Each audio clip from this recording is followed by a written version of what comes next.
Hello बच्चों,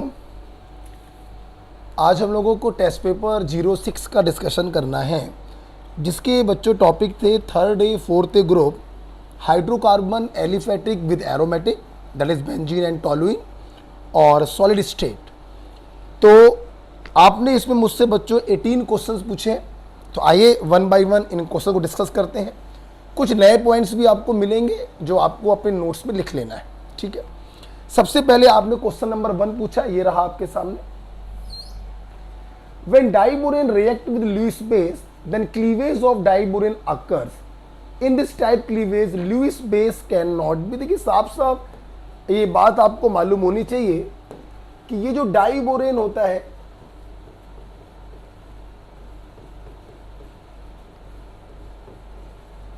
और ये 4 एक्सियल बॉन्ड्स, एक्सियल हाइड्रोजन्स होते हैं, और आपको ये भी मालूम होना चाहिए कि ये बॉन्ड एंगल 120 डिग्री का होता है और ये बॉन्ड एंगल होता है 97 डिग्री का। साथ में आपको एक बात ये भी मालूम होगी, मैंने बताई होगी आप लोगों को, कि ये 4 एक्सियल हाइड्रोजन और ये 2 बोरॉन एटम्स, ये सब के सब एक ही प्लेन्स में होते हैं, जबकि जो ब्रिज वाले हाइड्रोजन होते हैं परपेंडिकुलर टू द प्लेन, एक ऊपर होता है और एक नीचे की तरफ होता है।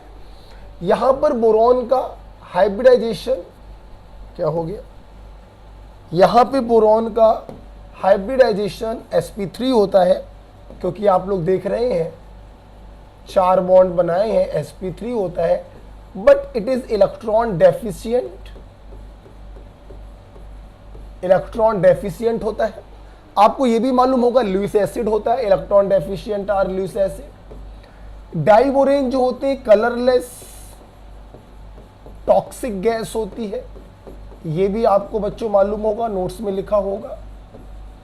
अच्छा, अब सवाल ये आ रहा है कि डाइबोरेन को जब किसी लुईस बेस से हम ट्रीट करते हैं, लुईस बेस फॉर एग्जांपल आप ले सकते हैं टर्सरी एमीन ले सकते हैं, आप कार्बन मोनोऑक्साइड ले सकते हैं, आप THF ले सकते हैं, टेट्राहाइड्रोफुरॉन। ये क्या करते हैं, इस प्रकार से इस डाइमर को तोड़ देते हैं और ये जो BH3 बनता है जिसमें बोरॉन के पास सिर्फ 6 इलेक्ट्रॉन है, तो ये लोग क्या करते हैं, ये अपने लोन पेयर को डोनेट कर देते हैं और इस मोनोमेरिक फॉर्म को स्टेबलाइज करते हैं। ये जो बोरॉन हाइड्राइड होता है, ये डाइमर क्यों बनाता है, क्योंकि इसकी टेंडेंसी होती है अपने ऑक्टेट को पूरा करने की। वो अलग बात है कि डाइमर बनाने के बावजूद भी उसका ऑक्टेट कंप्लीट नहीं हो पाता है। अगर कोई ऐसी चीज इसको मिल जाए जो अपने लोन पेयर इसको डोनेट कर दे, इसके ऑक्टेट को कंप्लीट कर दे, तो इसको डाइमर बनाने की जरूरत नहीं पड़ेगी। हाँ बच्चों, यही काम किया लुईस बेस ने। लुईस बेस अपने लोन पेयर को डोनेट कर देते हैं, मोनोमेरिक फॉर्म को स्टेबलाइज कर देते हैं, तो डाइमेरिक फॉर्म बनने की आवश्यकता ही नहीं पड़ती। तो ये पॉइंट एनसीईआरटी में लिखा है कि डाइबोरेन लुईस बेस के साथ क्लीवेज रिएक्शन शो करते हैं इस प्रकार से। लेकिन बच्चों यहां पर आप अमोनिया नहीं ले सकते। अमोनिया क्यों नहीं ले सकते, अगर डाइबोरेन में आप अमोनिया डालते हैं तो सबसे पहले एक एडक्ट बनता है,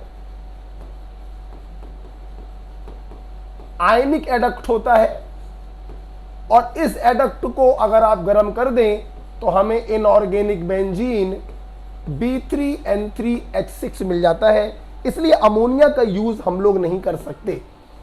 तो कैन नॉट बी, क्या नहीं हो सकता है, अमोनिया नहीं हो सकता, क्योंकि अमोनिया लेने पर क्लीवेज रिएक्शन नहीं होती है, बल्कि पहले एक आयनिक एडक्ट बनता है जिसको गर्म करने पर हमको इनऑर्गेनिक बेंजीन प्राप्त होती है B3N3H6। राइट। क्वेश्चन नंबर 5 पूछा है आपने इसके बाद। क्वेश्चन नंबर 5 कहां हो भाई, आ जाओ। क्वेश्चन नंबर 5 पेश किया जाए, ये रहा आपके सामने। देखिए, how many statement are not correct, सही नहीं है, अर्थात कितने गलत है। फॉल्स स्टेटमेंट आपसे पूछे जा रहे हैं, आइए करते हैं। All element of third A direct combine with oxygen and nitrogen, गलत। आपको मालूम होना चाहिए थर्ड ए ग्रुप के सिर्फ दो एलिमेंट होते हैं, बोरॉन और एल्यूमिनियम, जो ऑक्सीजन और नाइट्रोजन से डायरेक्ट कंबाइन करते हैं। ऑक्सीजन से तो और सभी लोग भी कर सकते हैं, बट नाइट्रोजन से सिर्फ यही दोनों करते हैं। और बोरॉन नाइट्राइट, यहां पर एल्यूमिनियम नाइट्राइट, यहां पे बोरॉन ऑक्साइड और एल्यूमिनियम ऑक्साइड। अदर एलिमेंट जो होते हैं वो सिर्फ ऑक्सीजन से कंबाइन करते हैं और अपना +3 स्टेट का ऑक्साइड बनाते हैं। लेकिन थैलियम जो होता है वो +3 स्टेट के साथ साथ +1 स्टेट का ऑक्साइड भी बनाता है।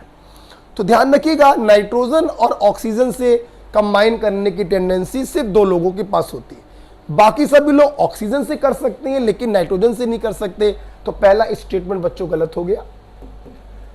Boron is most electronegative, aluminium is most electropositive in its group, बिल्कुल सही बात है। आपको ये बात मालूम होनी चाहिए, नोट्स में लिखवाया गया है। Gallium due to its lowest melting point in third A group used in high temperature thermometer. देखिए दो बातें लिखी हैं, दोनों बातें सही लिखी है, लेकिन दोनों बातों को जोड़ दिया तो खेल गड़बड़ हो गया। गैलियम का मेल्टिंग पॉइंट बहुत कम होता है, इसीलिए ये रूम टेम्परेचर पर लिक्विड होती है, इसमें कोई संदेह नहीं है। क्या बात है भाई, इसीलिए ये रूम टेम्परेचर पर लिक्विड है, ये बात सही है। और गैलियम का इस्तेमाल हाई टेम्परेचर थर्मोमेट्री में करते हैं, ये बात भी सही है। लेकिन हाई टेम्परेचर थर्मोमेट्री में इस्तेमाल लो मेल्टिंग पॉइंट के कारण नहीं होता है, वेरी हाई बॉइलिंग पॉइंट के कारण होता है। क्योंकि गैलियम तो तुरंत मेल्ट कर जाता है, लेकिन इस लिक्विड को वेपर में बदलना बहुत टेढ़ी खीर होती है। इसका जो बॉइलिंग पॉइंट होता है वो बहुत ज्यादा होता है, इसीलिए जो गैलियम है वो हाई टेम्परेचर 2000 डिग्री तक भी लिक्विड की तरह रहता है। इसलिए गैलियम का इस्तेमाल करते हैं हाई टेम्परेचर थर्मोमेट्री में। तो हाई टेम्परेचर थर्मोमेट्री में इसका यूज क्यों हो रहा है? लोवेस्ट मेल्टिंग पॉइंट के कारण नहीं, हाईएस्ट बॉइलिंग पॉइंट के कारण। इसलिए यह स्टेटमेंट गलत हो गया। इन aqueous phase both boron and aluminium form tetrahedral ion. यहां पे बच्चों कुछ गलत है। बोरॉन जो होता है वो टेट्राहेड्रल आयन बनाता है ऑफ टाइप ये बच्चों, और जो अदर एलिमेंट होते हैं वो ऑक्टाहेड्रल कॉम्प्लेक्स भी बनाते हैं, लाइक दिस। तो टेट्राहेड्रल भी बनते हैं, लाइक बोरॉन जो बनाता है। जब इनके ये कब बनते हैं? ये बनते हैं जब इनके ट्राई हैलाइड हाइड्रोलाइज किए जाते हैं। थर्ड ए ग्रुप के ट्राई हैलाइड जब हाइड्रोलाइज किए जाते हैं तो इस प्रकार के टेट्राहेड्रल और ऑक्टाहेड्रल कॉम्प्लेक्स बनते हैं।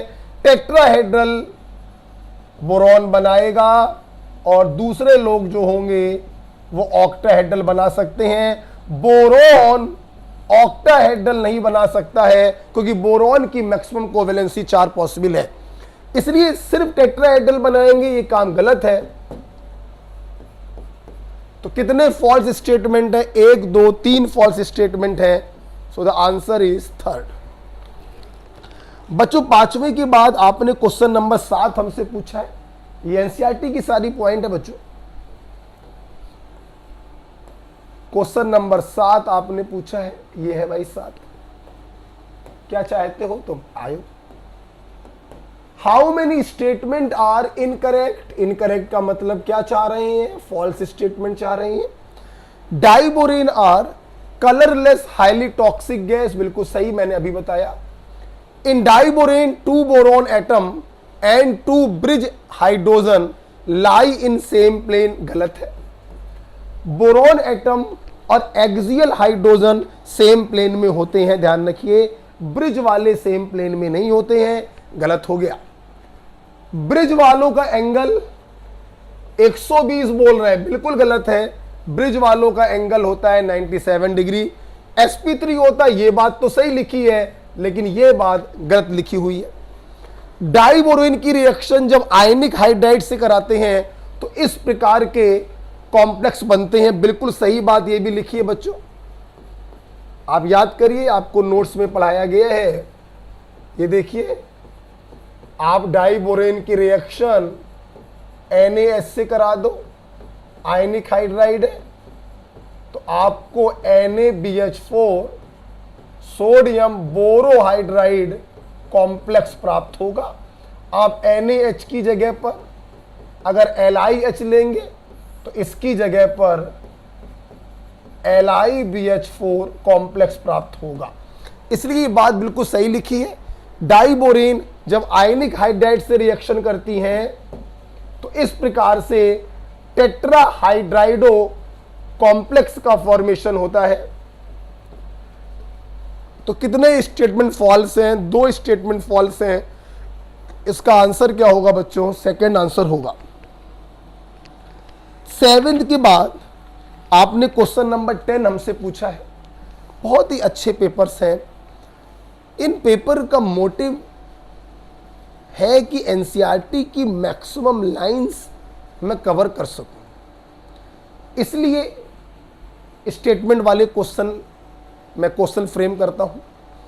अगर यही कोरोना का लॉकडाउन ना हुआ होता और जैसा कि हम लोग सोचे बैठे हुए थे कि हम लोग जो है 1 मई से चैप्टर वाइज टेस्ट सीरीज चालू करेंगे, लेकिन लॉकडाउन लगने के कारण चैप्टर वाइज टेस्ट सीरीज चालू नहीं हो पाई, तो मैंने ये ऑनलाइन में 4-4, 3-3 चैप्टर से पेपर बनाना शुरू किया। अब 45 क्वेश्चनों की बाउंडेशन होती है, इसीलिए स्टेटमेंट वाले सवाल मैं बनाता हूं ताकि एनसीईआरटी की मैक्सिमम लाइन कवर की जा सके। बच्चों बहुत इंपॉर्टेंट ये पेपर है, बहुत अच्छे पेपर है ये एनसीईआरटी से। आप इनको विधिवत जरूर सॉल्व करिएगा घर पर, क्योंकि एक एक स्टेटमेंट अपने आप में एक एक क्वेश्चन है। मेरे इस पेपर में अगर 35 to 40 के बीच में आप अगर हैं तो आप बेस्ट माने जाएंगे। 30+ अगर आप हैं तो आप अच्छे माने जाएंगे, लेकिन इसके नीचे मत जाइए। ओके, चलिए चलते हैं क्वेश्चन नंबर 10 की तरफ। कहाँ हो भाई? अच्छा ये रहा भाई, चलो तुम भी आ जाओ। How many statement are not incorrect? गलत नहीं है मतलब सही है, हमें ट्रू ढूंढना है। Tin is the only element of 4th group which decompose water. Fact है, आपने नोट्स में पढ़ा होगा। टिन जो होता है वो आयरन के तरीके स्टीम को डिकम्पोज करता है और हाइड्रोजन गैस को रिलीज करता है। तो पहला वाला पॉइंट बिल्कुल सही है। Germanium and silicon used in semiconductor and refined by zone refining method. बहुत अच्छा पॉइंट है। देखिए कितनी बातें इस पॉइंट में है। सेमी कंडक्टर में यूज होते हैं और जोन रिफाइनिंग से इनका रिफाइनिंग किया जाता है। Except CO all other mono oxide of 4th group पर अनस्टेबल। गलत है बच्चों, अनस्टेबल सिर्फ होता है सिलिकॉन मोनो ऑक्साइड, सिर्फ अनस्टेबल होता है सिलिकॉन मोनो ऑक्साइड। क्या हो रहा है आज भाई?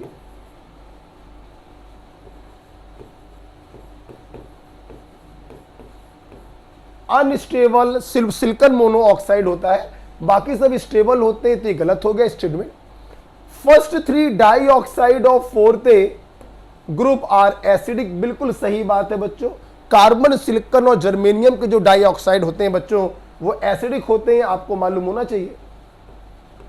कार्बन, सिलिकॉन, जर्मेनियम, टिन और लेड, तो ये दोनों बच्चों तीनों होते हैं प्योरली एसिडिक।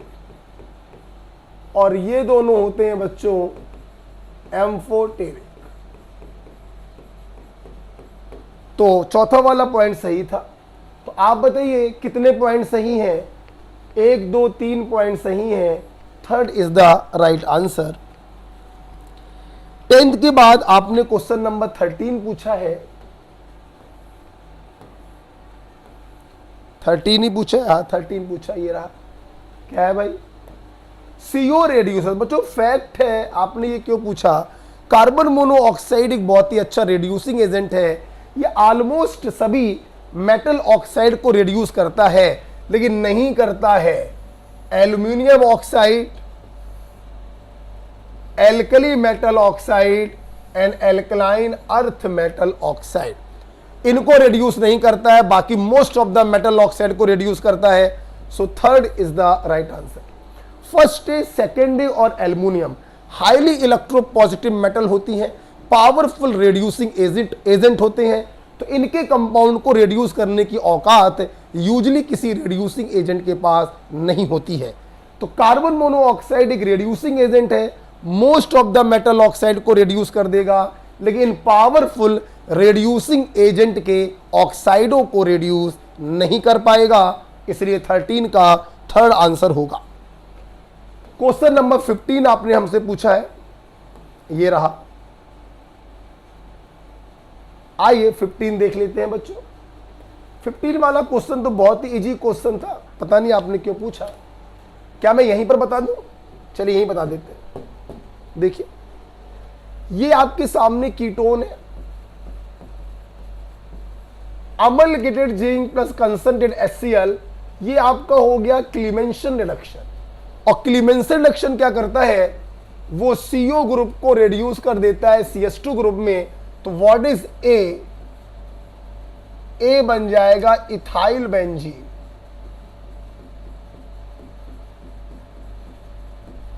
इसके बाद आपने डाला है NBS।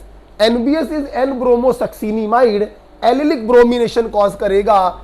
ये जो एलिल वाला कार्बन है यहां पर सब्स्टिट्यूशन होगा। Then what is B? मैं यहां बना दूं अगर B को छोटा सा, तो B हो जाएगा बच्चों ये, यहां पे Br आ जाएगा, राइट। इसके बाद बच्चों आपने डाला है एल्कोहलिक KOH, डिहाइड्रोहेलोजिनेशन होगा। अल्फा से Br हटेगा, बीटा से H हटेगा, बीच में पाई बॉन्ड आ जाएगा। तो व्हाट इज C? C बच्चों ये होगा स्टाइरीन, दिस इज C। इसके बाद आपने HCl डाला है in presence of peroxide. HCl के केस में पेरोक्साइड का कोई यूज नहीं होगा। आप सिंपल क्या करिए, मार्कोनिकॉफ रूल से इसका एडिशन करा दीजिए। पाई बॉन्ड कटेगा, यहां प्लस होगा, यहां माइनस, ये H प्लस है, ये Cl माइनस है। प्लस जाएगा माइनस के पास, माइनस जाएगा प्लस के पास। So the right answer is 4th। Okay, तो 3 रिएक्शन यहां पर यूज हुई थी। पहला क्लीमेंसन रिडक्शन था, दूसरा एलिलिक ब्रोमिनेशन था, तीसरा डिहाइड्रोहेलोजिनेशन था, और चौथा मार्कोनिकॉफ एडिशन ऑफ HCl था। अगर यहां पर HBr लगा होता तो पेरोक्साइड इफेक्ट काम करता। HCl के ऊपर पेरोक्साइड इफेक्ट काम नहीं करता है। मार्कोनिकॉफ से आपने एडिशन करा दिया। 4th is the right answer. एक सुंदर सा क्वेश्चन, बिल्कुल नीट लेवल का क्वेश्चन था। Question number 17। क्वेश्चन नंबर 17 आपने पूछा है हमसे। अच्छा भाई, देखिए भाई क्यों पूछा है। सवाल है इनमें से वो कौन सी रिएक्शन है जिससे प्रोपेन प्राप्त नहीं होगा। आइए 1 बाय 1 सारी रिएक्शन आपको बता देते हैं। देखिए पहली रिएक्शन बताने जा रहे हैं। ये जब मैग्नीशियम से रिएक्शन करेगा तो ग्रिग्नॉर्ड रिएजेंट हमें मिलेगा, और ग्रिग्नॉर्ड रिएजेंट की रिएक्शन जब वाटर से कराएंगे, आपको मालूम है RMGS की रिएक्शन जब किसी कंस से कराते हैं तो ग्रिग्नॉर्ड का जो R होता है वो कंस वाले H को लेकर अलग हो जाता है, और इस प्रकार से प्रोपेन हमें प्राप्त होगा। तो पहली वाली रिएक्शन से प्रोपेन को बनाया जा सकता है, इससे तो प्रोपेन बना सकते हैं। अब दूसरी रिएक्शन देखिए बच्चों, एसिटिल क्लोराइड।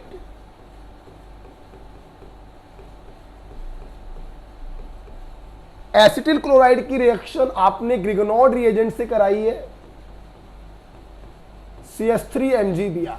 आपको मालूम है Grignard reagent is the source of carbon ion. ये कार्बन आयन यहां पे अटैक करेगा, कार्बन की वैलेंसी 5 हो जाएगी, तो Cl जो है वो बॉन्ड पेयर को लेके अलग हो जाएगा और इस प्रकार से हमें एसीटोन प्राप्त होगा। आपको मालूम है कार्बोनिल कंपाउंड न्यूक्लियोफाइल के प्रति हाईली रिएक्टिव होते हैं, रिएक्शन स्टॉप नहीं होगी। ग्रिगनॉर्ड रिएजेंट फिर से अटैक करेगा, लाइक ये माइनस जो है यहां पे अटैक करेगा, यहां पे माइनस आएगा जो दूसरे स्टेप में सॉल्वेंट से H+ को ले लेगा। मैंने एक ही स्टेप में कर दिया है और आपका फाइनल प्रोडक्ट ये बनेगा एल्कोहल। ठीक है, तो सबसे पहले यहां पर देखिए न्यूक्लियोफिलिक सब्स्टिट्यूशन हो रहा है eight sp2 carbon, CH3 minus अंदर आया, Cl माइनस बाहर बन गया एसीटोन। इसके बाद न्यूक्लियोफिलिक एडिशन हो रहा है, ग्रिगनॉर्ड रिएजेंट का R माइनस यहां पे अटैक करके ऐड हो जाएगा, पाई इलेक्ट्रॉन O पर जाएगा, O पे माइनस चार्ज आएगा और वो माइनस वाटर से H+ को ले लेगा और फाइनली एल्कोहल बनाएगा। तो जो सेकंड वाला स्टेप है इससे एल्कोहल का फॉर्मेशन नहीं हो सकता। तो आंसर क्या हो गया, सॉरी एल्केन का फॉर्मेशन नहीं हो सकता, आंसर क्या हो गया था।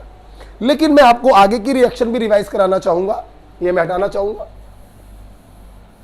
आगे देखते हैं तीसरी रिएक्शन से कैसे बन सकता है प्रोपेन। आप देखिए CH3CH डबल बॉन्ड CH2। सबसे पहले बच्चों इसका हाइड्रोबोरेशन होगा, B2S6 हाइड्रोबोरेशन। ध्यान रखिए आप इसे हाइड्रोबोरेशन ऑक्सीडेशन नहीं कह सकते, अभी फिलहाल हाइड्रोबोरेशन होगा, एडिशन ऑफ डाइबोरेन होगा। इसके 3 मॉलिक्यूल लगेंगे, ये बॉन्ड कटेगा, यहां पर H आता है और यहां पर B आता है, राइट। तो आप देखिए क्या होगा, CH3 CH2 का होल क्यूब B। उम्मीद है देखिए आपको सब मालूम होगा, अब यहां पे ज्यादा अंदर मत घुसनी है। दीजिए B2S6 in presence of THF, और अभी अभी ये लकली आपने देखा था कि B2S6 in presence of THF monomeric form में पाया जाता है, BH3 के फॉर्म में पाया जाता है।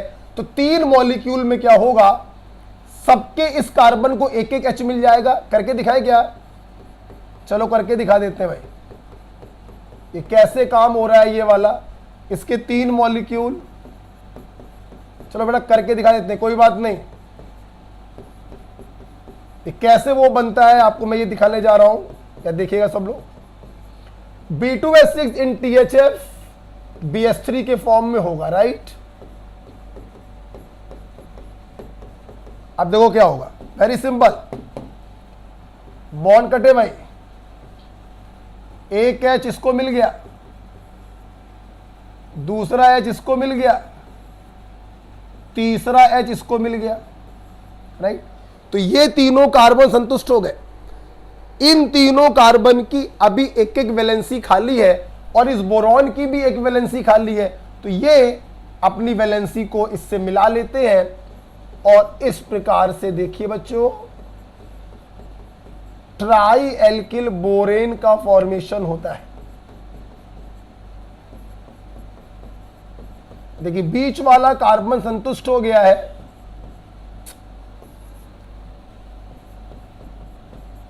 और साइड वाला जो कार्बन है वो बोरॉन से संतुष्ट हो जाएगा।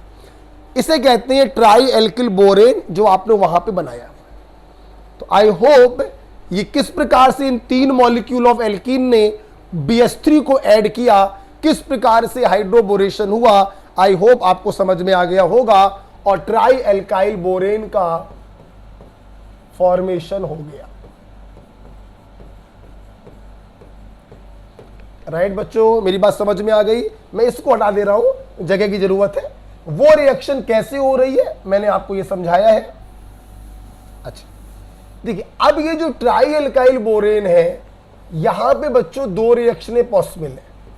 रिएक्शनें तो यहां पर तीन पॉसिबल है, लेकिन वो मतलब नहीं बनता है। एक रिएक्शन है आफ्टर हाइड्रोबोरेशन, हम लोग कराते हैं इसका ऑक्सीडेशन करवाते हैं, तो ये जो फ्री वैलेंसी है यहां से कटता है और एक OH मिल जाता है और इस प्रकार से अल्कोहल बन जाता है। तो यहां से यहां और यहां से यहां, this step is called hydroboration oxidation. First step is hydroboration, this second step is oxidation, this is hydroboration oxidation. अगर आपने सेकेंड स्टेप में कोई प्रोटोनिक एसिड डाल दिया, लाइक एसिटिक एसिड, मतलब हाइड्रोबोरेशन के बाद आप ऑक्सीडेशन नहीं करा रहे हैं, आप प्रोटोनेशन करवा रहे हैं, तो आप देखिए बॉन्ड कटेगा और वहां पे H आ जाएगा और प्रोपेन का फॉर्मेशन होगा। किसका फॉर्मेशन होगा? प्रोपेन का। तो यहां पर देखिए, आपने हाइड्रोबोरेशन तो कराया है, ट्राई एल्काइल बोरेन तो बना होगा first step, but second step is not oxidation, second step is protonation, इसलिए यहां पर बिल्कुल प्रोपेन का फॉर्मेशन होगा। बिल्कुल सही बात है बच्चों, बिल्कुल सही। ओके, रिएक्शन एक और भी होती है AgNO3 के साथ, बट वो बेकार की रिएक्शन है, कोई मतलब नहीं बनता। अच्छा, यहां से यहां और फिर यहां से यहां तक की रिएक्शन कहलाती है हाइड्रोबोरेशन ऑक्सीडेशन, जिसको शॉर्ट में आप लोग लिखते हो HBO प्रोसेस। और HBO प्रोसेस यूजुअली हम लोग ऐसे भी पढ़ाते हैं, anti Markovnikov addition of water.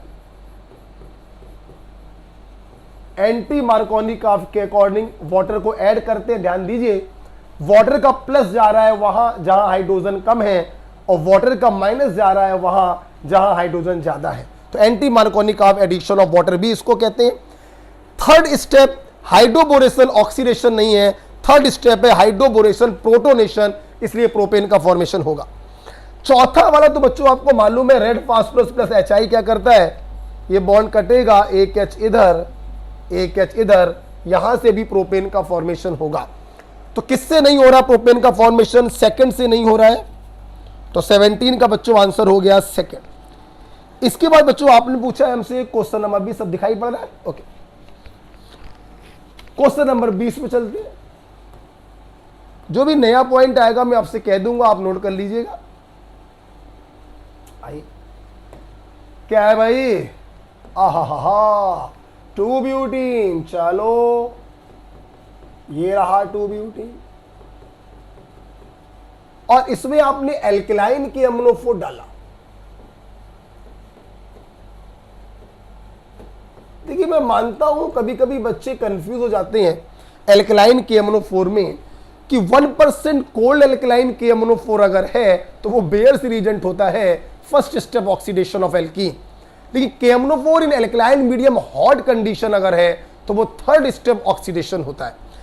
देखिए, कहीं पर हॉट मेंशन नहीं है, तो this is equivalent to Baeyer's reagent. और बेयर्स रिएजेंट में क्या होता है, पाई बॉन्ड कटता है और सिस हाइड्रोक्सिलेशन होता है, एक OH इधर एक OH इधर। कौन सा बच्चों आंसर है? Fourth answer. अगर बच्चों ये हॉट क्यूब होता तो ये 20 से बॉन्ड कट जाता और 2 कार्बन का एसिड, एसिटिक एसिड आपको प्राप्त होता। कहीं पर भी एसिटिक एसिड नहीं है, तो ऐसे भी आप समझ सकते थे कि ये जो एल्कलाइन KMNO4 है ये हॉट क्यूब वाला नहीं है, बल्कि ये बेयर्स रिएजेंट वाला है, 1% कोल्ड एल्कलाइन KMNO4। सिस हाइड्रोक्सिलेशन होगा, fourth is the right answer. बच्चों 20 के बाद आपने पूछा है क्वेश्चन नंबर 24।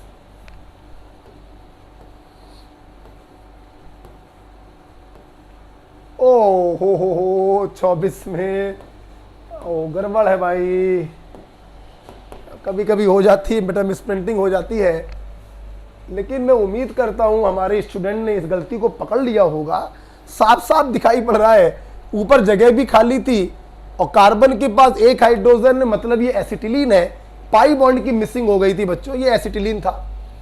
ये देखिए आप समझ गए होंगे, वाटर का एडिशन आपको कराना है, 2 पाई बॉन्ड है, 2 मोल पानी को ऐड करा दीजिए। जब कभी भी Hg+2 लिखा होता है, ऑक्सीमर्क्यूरेशन डीमर्क्यूरेशन कहते हैं, 2 पाई बॉन्ड है, 2 पाई बॉन्ड कटेंगे, एक को दे दो पानी का 2H+ और एक को दो पानी के 2OH-। ये जेम डाइऑल बच्चों बनेगा। जेम डाइऑल अनस्टेबल होता है, वाटर निकल जाएगा और एसिटल्डिहाइड बनेगा। What is this? This is a. इस एसिटल्डिहाइड के ऊपर आपने लिथियम एल्युमिनियम हाइड्राइड डाला है, जितने कार्बन का एल्डिहाइड है उतने कार्बन का एल्कोहल बनेगा। What is this? This is Y. Y में आपने फास्फोरस डाला है प्लस ब्रोमीन डाला है, OH को हटाएगा, Br को लगाएगा। AY, what is this? This is Z. तो आपसे उन्होंने क्या पूछा है? What is Z? Z is ethyl bromide, so third is the right answer. Alkyne में जब ऑक्सीमर्क्यूरेशन करते कुछ मत करिए, 2 मोल पानी को ऐड कर दो। कितने मोल पानी को ऐड कर दो? 2 मोल पानी को ऐड कर देते हैं हम लोग।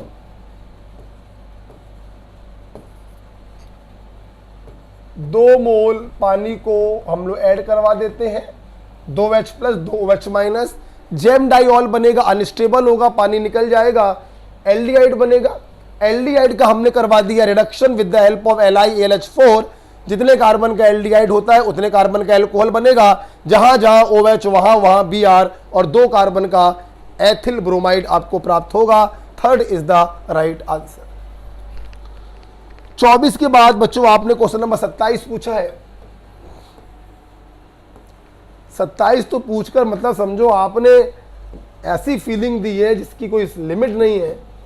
मतलब 27 नंबर क्वेश्चन आपने पूछा है, मुझे बहुत ज्यादा दुख हुआ है इस क्वेश्चन से। क्लास में तो सॉलिड स्टेट मैंने पढ़ाया है। मेरा जो केमोटॉनिक्स करके यूट्यूब चैनल है उसमें भी मैंने सॉलिड स्टेट को अलग से 4 लेक्चर मैंने पढ़ा रखे हैं। अब वहां पर लेक्चर को देखें। जिस बच्चे ने ये क्वेश्चन पूछा है, जिस भी स्टूडेंट ने ये क्वेश्चन पूछा है, मैं उससे रिक्वेस्ट करूंगा कि वो सर्वप्रथम सॉलिड स्टेट के 4 लेक्चर जो मेरे YouTube चैनल पर पड़े हुए हैं, आप सर्वप्रथम उन 4 लेक्चर को देखें। तो इस क्वेश्चन में कोई दम नहीं है, ना इस क्वेश्चन में, ना इस क्वेश्चन में, ना आगे के क्वेश्चन से। ओके, ये बताने का कोई मतलब नहीं है बच्चों, सब बच्चों को रटा हुआ है। Simple cubic unit cell, Z की वैल्यू होती है 1। Face centred unit cell, Z की वैल्यू आती है 4। और body centred unit cell, Z की वैल्यू आती है 2। यहां पर एटम सिर्फ रखा होता है क्यूब के कॉर्नर पर, यहां पर एटम रखे होते हैं क्यूब के कॉर्नर और हर फेस के सेंटर पर, और यहां पर एटम रखे होते हैं क्यूब के कॉर्नर और क्यूब के बॉडी सेंटर पर। कॉर्नर वाले का कंट्रीब्यूशन होता है 8, जेड की वैल्यू 1 आई। यहां पर देखिए कॉर्नर वाले का कंट्रीब्यूशन होता है 1/8, फेस सेंटर वाले का होता है 1/2, जेड की वैल्यू 4 आई। इस वाले में देखिए 8 कॉर्नर है, contribution 1/8 plus 1 body centre, contribution 1, तो जेड की वैल्यू आ जाएगी 1। आपसे रेशियो पूछा है, पहले किसका पूछा है? सिंपल क्यूबिक का, तो 1 लिख लो। फिर बॉडी सेंटर का पूछा है, ये 2 होगा।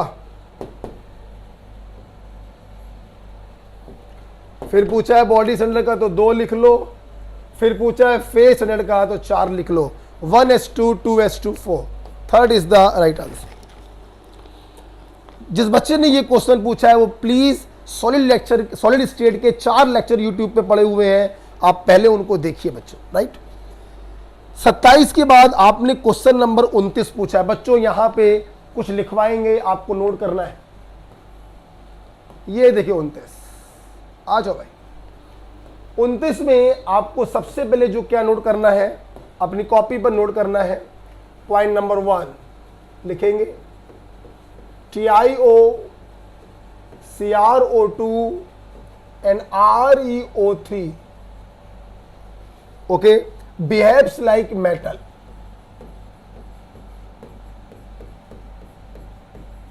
Behaves like metal.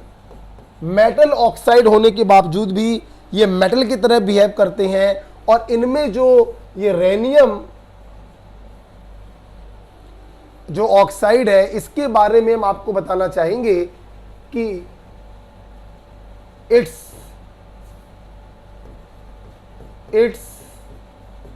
Metallic conductivity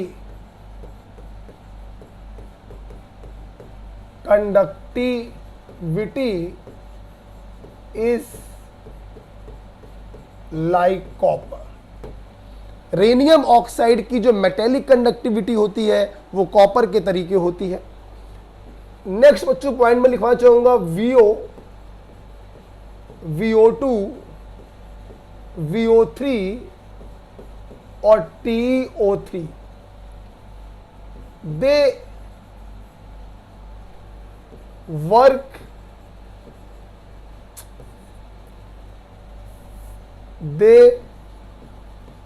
work as, यानी क्या हो गया आज, ज्यादा गड़बड़ कर रहा है, कंडक्टर और इंसुलेटर डिपेंड्स ऑन टेम्परेचर। ये ध्यान रखिएगा, ये कंडक्टर की तरह बिहेव कर सकते हैं और इंसुलेटर प्रॉपर्टी भी शो कर सकते हैं, ये डिपेंड करता है टेम्परेचर के ऊपर। तो ये एक बात आपको नोट करनी थी, अपनी कॉपी में याद करना है।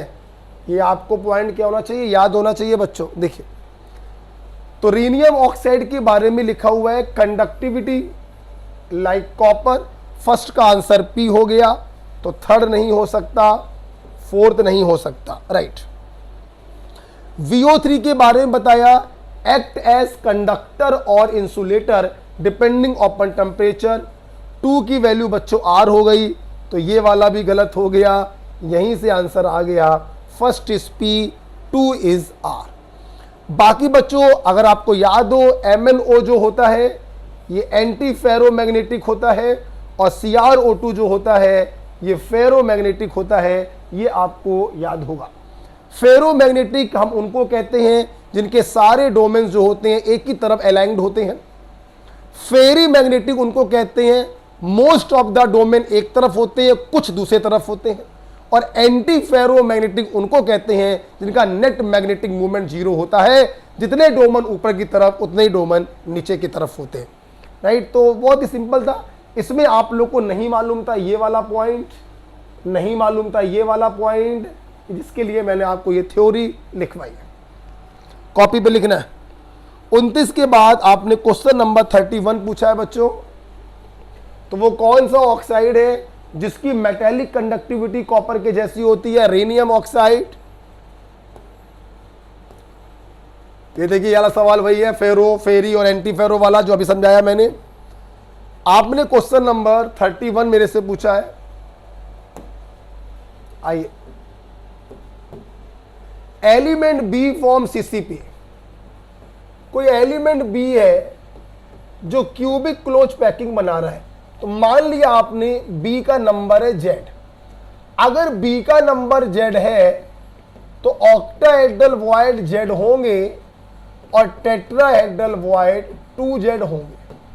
ऑक्टाहेड्रल वॉइड का नंबर ऑफ कंस्टिट्यूएंट पार्टिकल के बराबर होता है जो क्लोज पैकिंग बना रहा है, और टेट्राहेड्रल वॉइड का नंबर 2 टाइम्स होता है। ये 2Z लिखा है बच्चों, 2z लिखा है, ठीक। अच्छा आगे बढ़िए। A occupies half of the octahedral void, half किसका? ऑक्टाहेड्रल वॉइड का। तो ए का लंबा कितना आ गया? z/2। And oxygen atom occupies all the tetrahedral void, ये देखिए। तो बताइए फार्मूला क्या होगा? ए बी ओ के टर्म से बताना है, तो ए z/2 बी z ओ 2z। सॉल्व करिए, z z z कैंसल हो गया, होल नंबर में बदलने के लिए 2 से मल्टीप्लाई कर दीजिए, तो a का कॉफिशिएंट 1 आएगा, b का कॉफिशिएंट 2 आएगा और o का कॉफिशिएंट 4 आएगा। AB2O4 is the right answer. तो जो एटम क्लोज पैकिंग बना रहा है, हम उसके नंबर को पता कर लेते हैं। उतना ही नंबर होता है OV का, डबल नंबर होता है TV का। जैसा क्वेश्चन बोलता जाए वैसा आप करते जाइए, आपका आंसर आ जाएगा। राइट। 31 के बाद 33 आपने पूछा है। अब बताइए 33 वाला क्वेश्चन आपने पूछा है, अब मैं इसमें क्या कहूं बताइए मेरे भाई। वॉइड फ्रैक्शन है, वॉइड फ्रैक्शन है 0.26, खाली स्थान है 0.26, तो भरा स्थान पैकिंग फ्रैक्शन होगा 0.74, परसेंटेज में बदलोगे तो 74%। आपको मालूम होना चाहिए पैकिंग फ्रैक्शन 74% CCP का भी होता है और HCP का भी होता है। CCP का मतलब ABC, ABC, ABC type close packing, और HCP का मतलब AB, AB, AB type close packing. तो ये वाला भी सही है, ये वाला भी सही है, आंसर लगाएंगे फोर्थ, बोथ 1 and 2। BCC का होता है 68% और सिंपल क्यूबिक का होता है 52%। सबसे ज्यादा पैकिंग फ्रैक्शन होता है FCC, जिसको CCP भी कहते हैं, और दूसरा होता है हेक्सागोनल क्लोज पैकिंग का 74%। 33 के बाद आपने 36 हमसे पूछा है।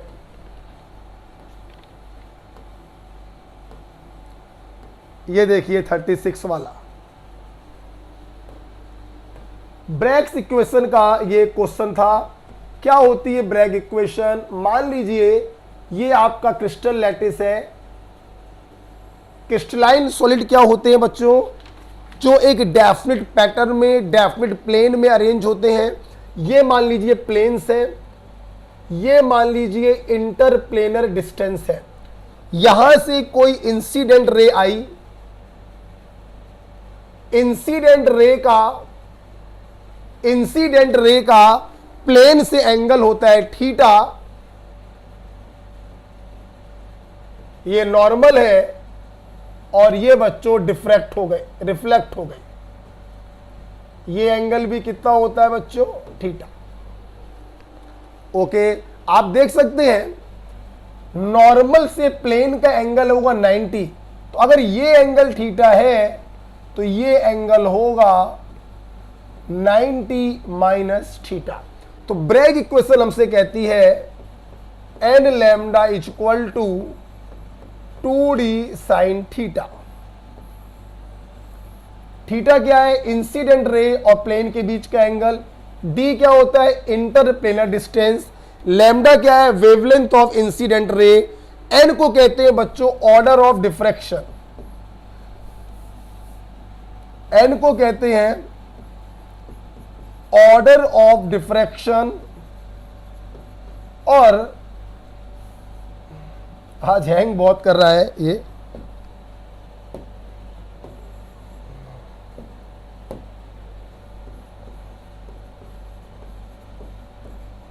ऑर्डर ऑफ डिफ्रैक्शन इसको हम लोग कहते हैं फर्स्ट ऑर्डर डिफ्रैक्शन n बराबर 1, सेकेंड ऑर्डर डिफ्रैक्शन n बराबर 2, थर्ड ऑर्डर डिफ्रैक्शन n बराबर 3। अगर ऑर्डर ऑफ डिफ्रैक्शन नहीं दिया जाता है तो फर्स्ट ऑर्डर डिफ्रैक्शन आप मानेंगे। आइए क्वेश्चन करते हैं। To obtain a diffraction peak for a crystalline solid with interplanar distance, यहीं पे कर देते हैं, interplanar distance is equal to wavelength, लो बराबर है, कट गए। डिफ्रैक्शन पीक चाहिए हमको, फर्स्ट ऑर्डर डिफ्रैक्शन आप मानेंगे n बराबर 1 रख दीजिए, तो 2 साइन थीटा, तो साइन थीटा बराबर 1/2, तो थीटा बराबर 30 डिग्री। क्योंकि साइन 30 की वैल्यू होती है 1/2, आपको ये बात मालूम होगी, तो आपका आंसर क्या आ गया, 36 is 3। सिंपल क्वेश्चन था।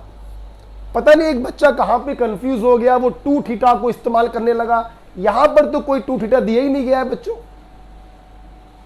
ओके, तो the angle of incidence should be, angle of incidence should be theta. आपसे पूछा जा रहा है what is theta, incident ray और प्लेन के बीच के एंगल को हम थीटा बच्चों कहते हैं।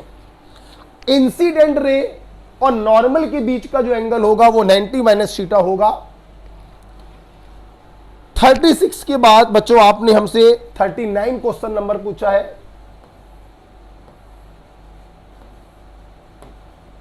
थर्टी नाइन ही पूछा है ना, हाँ 39 ये पूछा। अब बताइए, ये क्वेश्चन पूछा है, एक फैक्ट है। अब इसमें मैं क्या आपको बता सकता हूं, फैक्ट है ये, एनसीईआरटी में लिखा हुआ।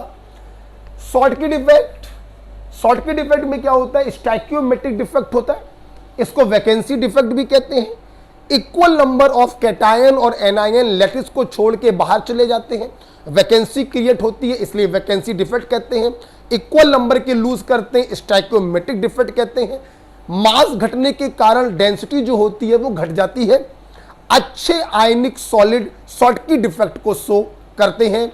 हाई रेडियस रेशियो होना चाहिए, हाई रेडियस रेशियो होना चाहिए। ऐसे आयनिक सॉलिड शॉर्टकी डिफेक्ट को शो करते हैं, जैसे NaCl और KCl। क्या है इसके बारे में, देयर आर अप्रोक्सीमेटली 10 की पावर 10 शॉर्टकी पेयर पर सेंटीमीटर क्यूब। गलत है बच्चों, 10 की पावर 10 नहीं होता है, 10 की पावर 6 होता है। पॉइंट नंबर 1, 1 सेंटीमीटर क्यूब अगर NaCl का टुकड़ा लें, 1 सेंटीमीटर क्यूब का मतलब है 1 सेंटीमीटर लंबाई हो, 1 सेंटीमीटर चौड़ाई हो और 1 सेंटीमीटर गहराई हो। 1 1 1, तो 1 सेंटीमीटर क्यूब का अगर NaCl का टुकड़ा लिया जाए तो इसमें बच्चों 10 की पावर 6 शॉर्टकी पेयर्स होते हैं, ना कि 10 की पावर 10। पहला स्टेटमेंट क्या हो गया, गलत हो गया। दूसरा स्टेटमेंट, ये 1 सेंटीमीटर लंबाई, 1 सेंटीमीटर चौड़ाई, 1 सेंटीमीटर और गहराई 1 सेंटीमीटर, तो इसका वॉल्यूम कितना आ जाएगा, volume of this NaCl cube या टुकड़ा इज 1 सेंटीमीटर क्यूब। तो 1 सेंटीमीटर क्यूब में 10 की पावर 6 शॉर्टकी पेयर्स होते हैं, ना कि 10 की power 10। Next point, in 1 centimetre cube there are 10 की पावर 22 आयंस। ये भी सही है। बोला 1 सेंटीमीटर क्यूब के टुकड़े में, 1 सेंटीमीटर क्यूब के टुकड़े में कितने आयंस होते हैं, 10 की पावर 22 आयंस होते हैं। ये फैक्ट नंबर 2 है। अब आप लोग सोचो, 1 सेंटीमीटर में इतने शॉर्टकी पेयर है और 1 सेंटीमीटर क्यूब में इतने आयन है, this equal to this, this equal to this, तो ये दोनों भी आपस में बराबर हुए। तो क्या मैं ये नहीं लिख सकता हूं 10 की power 6 Schottky pairs are equivalent to 10 की पावर 22 आयंस। तो 1 Schottky pair is equivalent to इतने आयंस, दैट इज 10 की पावर 16 आयन। ओके, तो अगर ध्यान से देखें तो देयर आर 2 शॉटकी डिफेक्ट पर 10 की पावर 16। नो बच्चों, 2 नहीं होना चाहिए था, यहां पे 1 होना चाहिए। तो पहले वाले में करेक्शन है, करेक्शन मतलब जो क्वेश्चन लिख रखा है गलत, फॉल्स है हमारे लिए। अगर यहां पे 10 की पावर 6 लिखा होता तो ये सही हो जाता, और तीसरा वाला फॉल्स इसलिए है जहां पे 2 लिखा है, अगर वहां पे 1 लिखा होता तो तीसरा भी सही हो जाता। कुल मिला के हमसे सही स्टेटमेंट पूछा गया था, तो सही स्टेटमेंट कौन सा है? सेकंड। तो 1 सेंटीमीटर क्यूब में कितने शॉट की पेयर होते हैं बच्चों? 10 की पावर 6 होते हैं। और 1 सेंटीमीटर क्यूब में कितने आयंस होते हैं? 10 की पावर 22 आयंस होते हैं। दोनों स्टेटमेंट को इक्वलाइज कर दीजिए, तो 1 शॉट की पेयर इज इक्विवेलेंट टू 10 की पावर 16 आयंस। 39 के बाद आपने 42 पूछा है बच्चों, 42 43 दोनों पूछे। आइए, 42 43 दोनों पूछे हैं आपने। ओके बच्चों, ये फैक्ट है, आपको मालूम होगा FeXO मेटल डेफिशिएंसी डिफेक्ट होता है, और यहां पे बच्चों x की वैल्यू जो होती है 0.93 से लेकर 0.96 तक वेरी करती है। ऐसा NCERT में लिखा हुआ है, फैक्ट है, मैं इसमें कुछ हेल्प नहीं कर पाऊंगा। याद करना है, याद करना है, FeXO में x की वैल्यू होती है 0.93 से 0.96 बच्चों, राइट। Question number 43। अब देखिए इसका आंसर वैसे नन है। आंसर क्या होगा? नन। आपकी सीट में आंसर फर्स्ट दिया गया है, थोड़ा करेक्शन है, ये 10 की पावर 21 होगा। अब जो चाहे आप कर लीजिए। अगर आपका आंसर 10 की पावर 21 आ रहा था, वो सोच के आपने नन लगा दिया है, तो आप अपने में 5 नंबर जोड़ लीजिएगा। That's it. ओके, पक्का? अब मैं सवाल को सॉल्व कर दे रहा हूं। करेक्शन है, अगर यहां पर ये जो 22 लिखा है, अगर ये 21 कर दिया जाए तो पहला आंसर आ जाएगा। क्योंकि नन भी एक ऑप्शन था, इसलिए आप इसका आंसर नन लगाते, और हमने चूंकि फर्स्ट दे दिया है, आप 5 नंबर ऐड कर लीजिएगा। अब हम सवाल को सॉल्व करने जा रहे हैं। Aluminium crystallizes in cubic close packing, CCP structure है। सीसीपी बोले तो FCC। मेटेलिक रेडियस दिया है 125 pm। पिकोमीटर को अगर सेंटीमीटर में बदलें तो 10 की पावर -10 सेंटीमीटर कर सकते हैं, या 1.25 इंटू 10 की पावर -8 सेंटीमीटर भी कर सकते हैं। How many unit cell are there in 1 centimetre cube of aluminium? देखो, हमारे पास ये एल्यूमिनियम का टुकड़ा है, एल्यूमिनियम का ब्लॉक। अब ये एल्यूमिनियम जो FCC में, तो FCC का मतलब एक प्रकार से क्या होता है? CCP। ऐसे ऐसे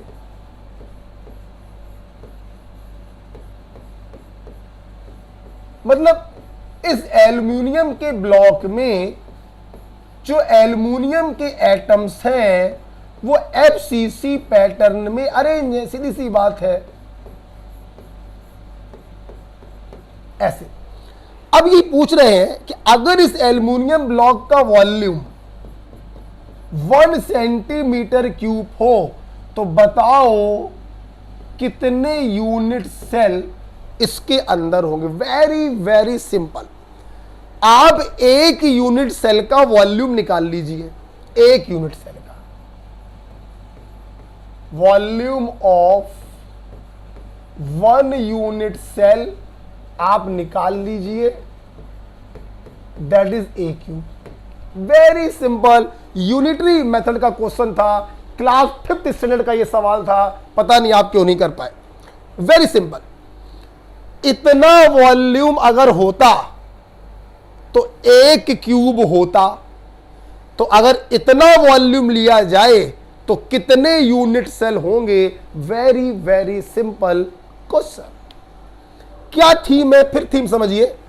एल्यूमिनियम का एक टुकड़ा है जिसका वॉल्यूम में 1 सेंटीमीटर क्यूब। सवाल है, अगर एल्यूमिनियम के एटम सीसीपी पैटर्न में उपस्थित है तो बताइए 1 सेंटीमीटर क्यूब में कितने यूनिट सेल होंगे? Very simple. आपने एक यूनिट सेल का वॉल्यूम निकाला जो ए क्यूब आएगा। ए क्यूब सेंटीमीटर क्यूब अगर होता तो एक यूनिट सेल होता, तो अगर इतना वॉल्यूम होगा तो कितने यूनिट सेल होंगे? Very simple question. आइए करते हैं। थीम समझ में आ गया? मैं ये हटा रहा हूं, जस्ट अ मिनट।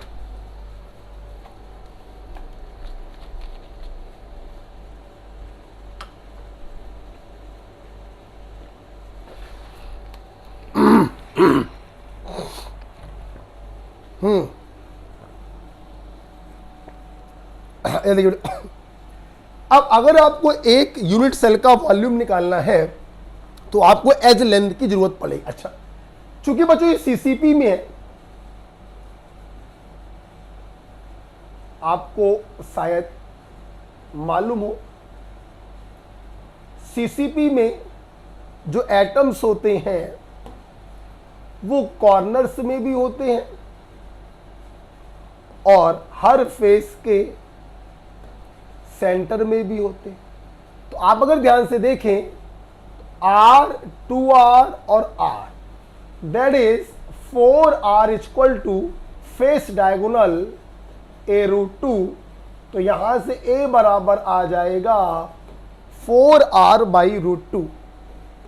वैल्यू रख दीजिए, R की वैल्यू 1.25 10⁻⁻8 अपॉन √2। सॉल्व कर लेते हैं बच्चों हम लोग इसको। दशमलव अगर हटा दें तो नीचे 2 जीरो बढ़ जाएंगे, राइट। तो ये देखिए 4 से ये कटेगा, 25 आएगा, 25 पंचे 125। हम और भी सॉल्व कर सकते हैं इसको। अगर हम यहां पे 10⁻⁻7 कर दें तो नीचे 10 बढ़ जाएगा, 5 दूनी 10 centimetre. So volume of 1 unit cell is a cube. A की वैल्यू है इतना, इसका क्यूब कर दो। सॉल्व करना चाहे आप सॉल्व कर सकते हैं। ऊपर आएगा 10⁻⁻21, नीचे आएगा 2 दूनी 4 दूनी 8, और √2 का जब क्यूब करेंगे तो 2√2 आएगा। मतलब इतना वॉल्यूम अगर होता तो एक यूनिट सेल होता, तो 1 सेंटीमीटर क्यूब अगर वॉल्यूम होगा तो कितने यूनिट सेल होंगे? मैं रब करके ऊपर करने जा रहा हूं, लिखेंगे 10⁻⁻21 अपॉन 16√2 सेंटीमीटर क्यूब होने पर एक यूनिट सेल होता। तो 1 सेंटीमीटर क्यूब वॉल्यूम होने पर कितने यूनिट सेल होंगे? ये चला जाएगा डिनोमिनेटर में 16√2 यूनिट सेल, और यही बच्चों आपका आंसर है। 10⁻⁻21 जब ऊपर जाएगा तो 10⁻+21 हो जाएगा, 16√2 10⁻21। तो सिंपल क्वेश्चन था।